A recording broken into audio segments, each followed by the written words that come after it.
पितृऋण. सकाळची वेळ होती. शाळेत जाण्याची वेळ झाली म्हणून तो घाईघाईने आंघोळ करून तयारी करू लागला. आईने सकाळी जेवणाचा डब्बा बनवून तयार करून ठेवला होता. आई आणि बाबा सकाळीच कामावर निघून गेले होते. आई कंपनीमध्ये नोकरी करत होती तर बाबा छोटा व्यवसाय होता.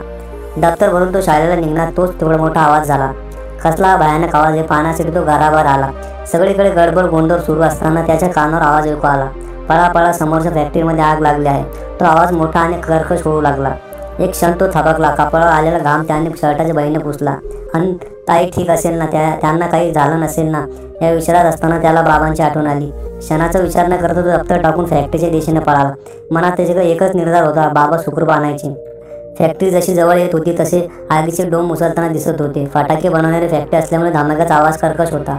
बाबांचा पान टपरीचा व्यवसाय होता. दोघे पायाने अपंग असल्यामुळे बाबा दिवसभर तेथे बसून घरात हातभार लावण्याचा प्रयत्न करत होते.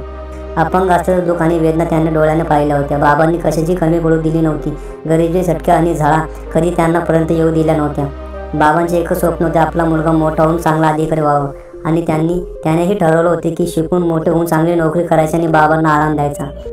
फटाक्याच्या स्फोटामुळे अनेक मोठे दगड बाबांच्या टपरीवर येऊन पडले होते. त्याने धावण्याचा वेग वाढवला. अचानक एका दगडाने त्याच्या डोक्याला वेध घेतला. क्षणभरात तो पडला. डोक्यातून रक्ताची धार लागली होती.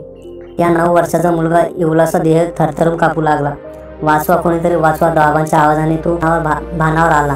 चेहऱ्यावरचे रक्त शर्टाच्या बहिणी पुसत सुटलेले त्रास एकटवून त्याने बाबांच्या दिशेने धाव घेतली. दुकानावरचे दगड हटून त्याने बाबाकडे पाहिले. त्यांना बराच मार लागला होता, त्यामुळे त्यांची शुद्धता हरपली होती. त्या दगडाच्या वर्षावर त्याने बाबांचे व्हीलचेअर बाहेर काढण्यासाठी प्रयत्न सुरू केले. काही वेळाने त्याला यश आले. तोपर्यंत दगडाच्या माराने सर्व शक्ती शरीर सोलपडून निघाले. शरीरातून रक्ताची धार लागली होती. त्याची पर्वा न करता त्याने व्हीलचेअर घेऊन धावायला सुरुवात केली.